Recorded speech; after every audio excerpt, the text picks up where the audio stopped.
akan banyak orang yang berteduh di bawahnya. Ketika seseorang sempurna imannya, maka banyak orang-orang yang berlindung kepadanya. Semakin banyak cabangnya akan semakin banyak buahnya. Semakin banyak buahnya akan semakin banyak orang yang merasakannya. Maka ketika orang itu sudah sempurna imannya, maka mulutnya bermanfaat, kakinya bermanfaat, telinganya bermanfaat, semua bermanfaat karena kesempurnaan imannya. Jauh teh.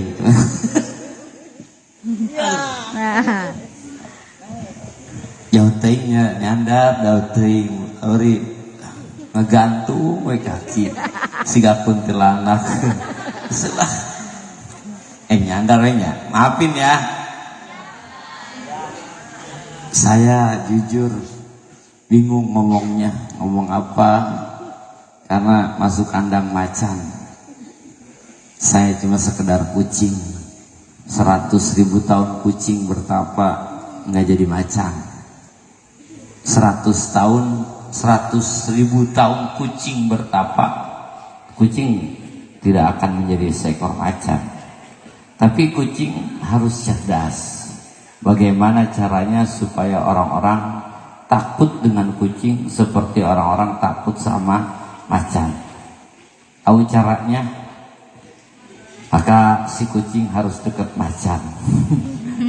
Si kucingnya harus dekat macan supaya orang-orang takut sama si kucing seperti orang takut sama macan. Saat ini karena saya ada di kandang macan, maka orang-orang takut sama saya. Sebenarnya bukan takut sama sayanya, takut sama macan-macannya. Kembali kepada masalah, nah di antara cabang iman nomor ke-16, seluruhnya semuanya punya iman. Di antara cabang iman nomor ke-16 adalah cinta kepada Allah Subhanahu wa ta'ala. Tahu baitnya?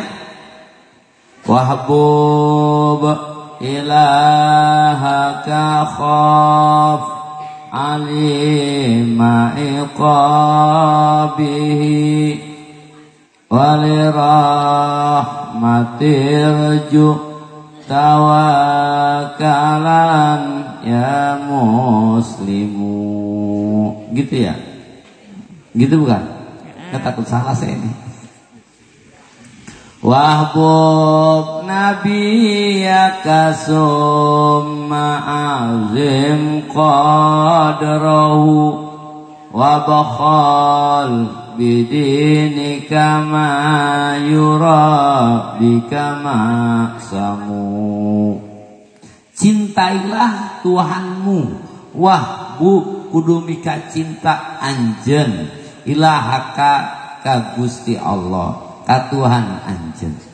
Ma huwa al-hub? Al-hukmu bisai'in far'un an tasawurin.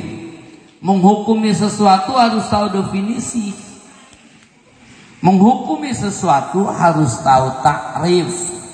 Maka kita sebelum membahas tentang cinta apa itu cinta? Maka kata ulama al-hub mailul qalbi taqtadi at-tafaddula wal in'am. Al-hub cinta itu adalah mailul qalbi, cenderungnya hati, condongna hati, taqtadi at-tafadula anu hayang mere nulawi wal in'am sareng hayang mere nikmat. Kalau kita punya pacar, pasti kita ingin memberikan sesuatu yang istimewa buat pacar kita. Entah itu nggak seberapa lah, cuma sekedar bunga, cuma sekedar tulisan, cuma sekedar pulpen, cuma sekedar makanan, cuma sekedar risol, cuma sekedar es kadang-kadang. Tak tadi at-tafadul wal in'am, ari ngaran kabogo mah sok hayang merek. Ini yang dinamakan cinta. Al-hub mailul qalbi taqtadi at-tafadula wal in'am. Cinta itu adalah sesuatu yang cenderungnya hati kepada sesuatu yang kita cintai ketika kita ingin memberikan apa yang kita miliki. Al-Imam Ghazali rahimahullahu ta'ala mengatakan, al-hubbu ala salasati aqsam. Cinta itu terbagi kepada 3. Yang pertama hubbut taqdim. Yang kedua wa hubbu syuqqah. Dan yang ketiga wa hubbu syahawat. Yang pertama hubbu ta'zim. Apa itu hubbu ta'zim? Hubbu ta'zim adalah cintanya manusia kepada Allah Ta'ala. Dengan apresiasi apa membuktikan cintanya kepada Allah? Oh, melaksanakan perintah-perintah Allah. Kira-kira Santi Putri kalau disuruh sama pacarnya mau nggak? Bohong aja. Bohong kalau enggak. Kalau cinta sama manusia kan apa sih definisi cinta sama manusia? Cinta sama manusia itu cinta, cerita indah namun tiada arti. Ceritanya indah tapi artinya enggak ada. Makanya harus tahu definisinya. Kalau nggak tahu definisi repot. Mau ajablay gitu kan. Apa itu jablay? Harus tahu definisi. Ulah siga orang lembur kalau anak kampung ya begitu telepon sama pacarnya, ditelepon sama pacarnya, datanglah yang cowok bilang sama begitu datang ke rumah si ceweknya ternyata ceweknya udah nggak ada, bilang sama mamahnya, ibu si Sarwiti kemana? Sarwiti. Oh udah pergi. Sama siapa bu? Tadi naik mobil. Kira sama kamu? Enggak bu. Saya baru datang, saya ditelepon sama Sarwiti suruh kesini. Sarwitinya udah nggak ada. Udah pergi tadi naik mobil sama laki-laki. Ini ketelepasan yang lakinya. Apa lakinya bilang? Jablay juga si Sarwiti ya. Ibunya denger. Kata ibunya, apa nak? Kamu ngomong apa? Enggak bu. Kamu ngomong apa? Enggak bu, saya nggak ngomong apa-apa. Coba kamu ngomong apa tadi? Itu bu, jablay. Apa itu jablay? Itu bu, jablay itu cantik. Maka si ibu dengan pedenya bilang, adek nggak tahu. Ibu waktu masih muda paling jablay. Ini korban orang nggak tahu definisi. Jatah dengan pedenya dia katakan, adek nggak tahu. Ibu waktu masih muda paling jablay. Karena nggak tahu definisi. Maka dikatakan oleh Imam Ghazali, apa itu hubbut ta'zim? Hubbut ta'zim adalah cintanya si orang hamba kepada Allah Subhanahu wa ta'ala.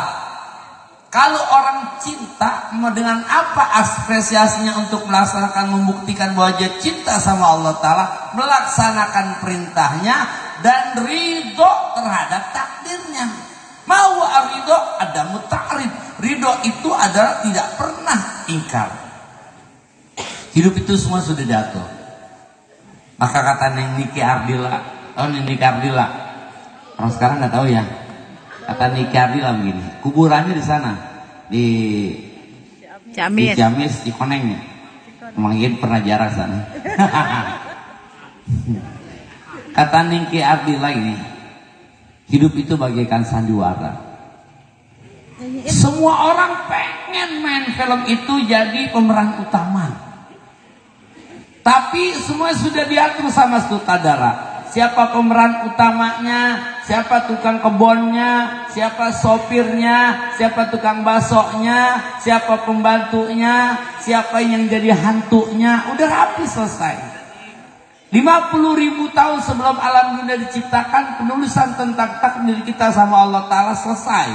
Namanya takdir mafil billah. Sebelum diciptakan Lauhil Mahfuz, Allah sudah menentukan takdir apa saja yang akan ditakdirkan. Lalu diciptakan Lauhil Mahfuz, ditulislah kita. Berarti sebelum adanya layar lebar, penulisan tentang semuanya selesai. Yang jadi sutradara, yang jadi tukang kebun protes sama sutradara. Pak, saya jangan jadi tukang kebun terus dong. Kamu mau jadi apa? Ya sekali-kali saya jadi bos lah. Dan kita harus sadar, si pemeran utama jadi bos di film, punya mobil mewah, itu mobil-mobil perusahaan. Kalau pulang syuting selesai tetap naik Grab. Ya, si aktor punya mobil mewah itu lagi syuting. Kalau pulang dari syuting tetap pulangnya naik Grab. Si aktor punya rumah mewah lagi syuting. Selesai syuting ke kontrakan tetap. Si aktor waktu main film itu pakai baju yang mewah, syuting. Selesai syuting tetap pakai kaos. Kita punya harta semuanya lagi syuting di alam dunia. Terus nanti pulang kampung ke akhirat selesai syuting yang kita bawa cuma kain putih. Coba kita jiwakan jiwa tukang parkir. Tukang parkir ketika pagi-pagi lapangannya masih kosong, nggak pernah bersedih ya. Masuklah Avanza, masuk lagi Innova, masuk lagi Odyssey, masuk lagi Ferrari. Hari maka Alphard keluar, Innova keluar, semuanya keluar, sepi lagi, kosong lagi itu lapangan. Sedih tukang parkir? Tidak. Yang ada kebahagiaan. Kenapa bisa bahagia? Karena bisa menjaga amanah daripada mobil orang. Ini yang terjadi di alam dunia. Ketika kita lahir ke alam dunia tidak bawa apa-apa kita. Lalu ketika dia masih kecil punya roda-rodaan. Lalu masih naik lagi dewasa punya sepeda. Tambah lagi dewasa punya motor. Tambah lagi dewasa punya rumah. Tambah lagi dewasa punya mobil. Tambah lagi dewasa punya keluarga, punya anak, punya semuanya. Nanti ketika udah dewasa anaknya keluar, Hiusu di Jakarta keluar, Umah di Cipanas keluar, Mang Heri kagak jelas di mana keluarnya. Mang Heri kagak di mana kagak jelas dia mah. Bang Toyib semua keluar. Apa yang harus kita sedihkan sih? Coba jiwa tukang parkir. Nanti ketika tanah pun jadi warisan anak-anak kita, baju jadi warisan, semua jadi warisan. Apa sih kita sedihkan? Karena kita sadar justru harus bahagia. Ini namanya cinta. Maka hubut takdim, cinta kata sutradara. Sama tukang kebun tadi yang protes, Pak, saya jadi tukang kebun terus dong. Saya jadi bos lah sekali-kali. Apa kata sutradara? Yang jadi bos itu kamu apa saya? Kalau kamu tidak mau jadi tukang kebun, ya sudah keluar dari film saya, nggak usah ikut. Kalau kamu mau ngatur saya, selesai udah. Maka Allah sampaikan dalam hadis qudsinya, malam yardo biqodoi walam yasbir alal balai. Malam yardo biqodoi, orang yang tidak ridho dengan takdirku. Dikasih susah tidak ridho, dikasih sakit tidak ridho, walam yasbir ala balai, dan tidak sabar terhadap musibah yang aku berikan. Maka Allah sampaikan, keluar dari muka bumi, diusir kita sama Allah Ta'ala, keluar dari muka bumi. Watlub ilahan siwa, dan cari Tuhan selain aku. Permasalahannya adalah ketika kita diusir oleh Allah dari muka bumi, kita mau ke muka siapa? Mau ke muka siapa kita? Maka kalau keduanya, kalau memang kita harus disuruh mencari Tuhan selain Allah, ada. Apakah ada Tuhan selain Allah? Ada nggak Tuhan selain Allah? Nggak ada. Itu Yesus bukan Tuhan, guru. Oh, Yesus bukan Tuhan, tetapi sesuatu yang dipertuhankan. Bunda Maryam bukan Tuhan, tetapi sesuatu yang dipertuhankan. Maka salah kalau guru SD bilang, ketika guru SD mengajarkan anak-anaknya pada pendidikan agama di Jakarta itu ada, ketika itu yang menjadikan sebab anak saya kelas 3 SD saya pondokin. Ketika pulang-pulang belajar, saya lihat, abang belajar apa? Ini Bi, ini gambar apa bang? Masjid. Kata bu guru gini Bi, Ini anak-anak, ini gambar apa? Masjid Bu Guru. Tempat ibadahnya siapa? Umat Islam. Siapa Tuhan umat Islam? Allah. Dikebet lagi sama Bu Guru, gambar gereja. Anak-anak, ini gambar apa? Gereja Bu Guru. Tempat ibadahnya siapa? Orang Kristen. Siapa Tuhan orang Kristen? Yesus Bu Guru. Dikebet lagi. Anak-anak, ini gambar apa? Wihara. Tempat ibadahnya siapa? Orang Hindu. Siapa Tuhan orang Hindu? Dewa. Berarti kata Bu Gurunya gini, siapa Tuhan umat Islam? Allah. Siapa Tuhan orang Kristen? Yesus. Siapa Tuhan orang Buddha? Dewa. Saya bilang sama saya, stop sekolahnya, udah beres. Kafir semuanya. Seharusnya siapa Tuhan umat Islam?